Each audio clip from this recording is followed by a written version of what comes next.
રાજકોટના ઉમેદવાર કેન્દ્ર સરકારના મંત્રી શ્રી પરસોત્તમભાઈ રૂપાલા સાહેબે જે નિવેદન કરવાને કારણે આખા ગુજરાતના ક્ષત્રિય સમાજમાં એક રોષનું વાતાવરણ છે. સ્વાભાવિક છે, અમને હર્ટ થયું છે અને એના કારણે આજે જે લગભગ 108 ક્ષત્રિય સમાજના આગેવાનો દક્ષિણ ગુજરાતના અહીંયા આવ્યા છે, એ પણ રાજકોટના જે સંમેલનમાં હાજરી એમણે પણ આપી હતી. પરંતુ એમનું સ્પષ્ટ માનવું છે કે આ જે જવાબદારી કે જે રોષ છે એમનો રૂપાલા સાહેબની સામે છે. એમનો આદરણીય પ્રધાનમંત્રી શ્રી નરેન્દ્ર મોદી સાહેબ સામે કોઈ પણ પ્રકારનો વાંધો નથી. આ દેશના, આ રાજ્યના કે આ વિસ્તારના વિકાસમાં મોદી સાહેબનું જે યોગદાન છે એને વિસ્તારે પાડી શકાય નહીં. અને એટલા જ માટે એમણે ભારતીય જનતા પાર્ટીની પણ સપોર્ટ કરે છે અને આદરણીય પ્રધાનમંત્રી શ્રી નરેન્દ્ર મોદી સાહેબ માટે પણ એમને ખૂબ સન્માન છે.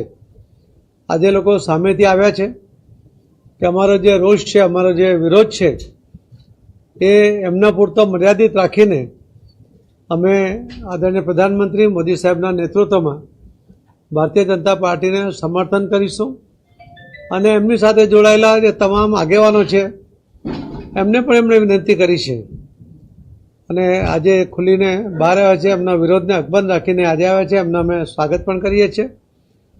અને જે ક્ષત્રિય સમાજનો જે ઇતિહાસ રહ્યો છે કે ક્ષમા આપવામાં સૌથી મોટી કોઈની ભૂમિકા રહી હોય કે સૌથી મોટું દિલ જો કોઈનું રહ્યું હોય તો ક્ષત્રિય સમાજનું રહ્યું છે. એ ઇતિહાસ છે. એમના શરણે આવેલા કોઈ પણ વ્યક્તિને, કોઈ પણ સમાજનો હશે, એ એકવાર શરણે આવ્યા પછી એનું રક્ષણ કરવા માટે પોતે પણ પોતાના જાનની આહુતિ આપી દેવા અનેક દાખલાઓ ઇતિહાસમાં નોંધાયા છે. આવી આ જે પ્રજા છે કે જેમાં એક ખમીર છે અને એમણે કદાચ સૌથી વધારે લડાઈઓ પણ એમણે જ લડી છે, ત્યારે એમને હાથ થાય તો સ્વાભાવિક એના રિએક્શન આવે. પરંતુ આજે એમણે જે રીતે આદરણીય પ્રધાનમંત્રી મોદી સાહેબનું સમર્થન કર્યું છે, ભારતીય જનતા પાર્ટીનું સમર્થન કર્યું છે, એના માટે હું એ સૌનો આભાર પણ માનું છું. અમારો ટાર્ગેટ છે, અમે પ્રયત્ન કરીએ છીએ. ભારતીય જનતા પાર્ટીના કાર્યકર્તાઓની જે રીતે તૈયારી છે, પ્રધાનમંત્રી શ્રી મોદી સાહેબની જે લોકપ્રિયતા છે, લોકોનું એમના માટે જે સમર્થન છે, એમના પ્રત્યે જે લોકોને વિશ્વાસ છે, અને એના માટે પોતે જ લોકો એક સંકલ્પ સાથે આગળ વધી રહ્યા છે. ત્યારે અમારી અપેક્ષા છે, અમારી વિનંતી પણ છે કે ભારતીય જનતા પાર્ટીને એના તમામ ઉમેદવારોને જંગી મતોથી જીતાડે અને સમર્થન કરે એવી એમની પાસે વિનંતી કરું છું. ને આ એક પ્રયત્ન છે.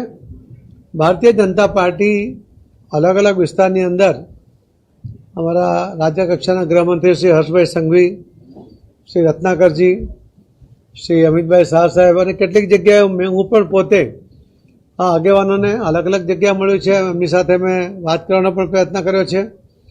એમનો આવેદનપત્ર પણ મેં માંગ્યું છે. પરંતુ જે વિરોધનો વંટોળ હતો, વાવાઝોડું હતું, એના કારણે અમને બહુ જ રિસ્પોન્સ નહોતો મળ્યો. પણ અલગ અલગ વિસ્તારની અંદર જે ભારતીય જનતા પાર્ટી સાથે ચૂંટાયેલા છે, પદાધિકારીઓ છે, વર્ષોથી જોડાયેલા છે, એમને પણ એવું લાગે છે કે હવે આમાં કંઈક સમાજે વિચારવું જોઈએ. એ એમનું પોતાનું અંગત મંતવ્ય છે. સમાજને અપીલ કરવાનો એમનો અધિકાર છે અને સમાજ એમની વાતને સ્વીકારે, એમની અમારી બધાની જે લાગણી છે, જે ગુજરાતના હિતમાં છે, જે દેશના પણ હિતમાં છે. તો આ વિનંતી ફરી આપના માધ્યમથી હું સૌ ક્ષત્રિય સમાજના, આખા ગુજરાતના સૌ આગેવાનોને મારી વિનંતી છે કે તમારી લાગણી ગવાઈ છે અને એમાં કોઈ બેમત નથી. પણ સાથે સાથે જે તમારે ક્ષમા કરવાની જે તાકાત છે એ તાકાતનો પરચો ફરીથી આપીને દરગુજર કરીને શ્રી મોદી સાહેબના નેતૃત્વમાં ફરીથી આપણે આગળ વધીએ એવી વિનંતી કરું છું.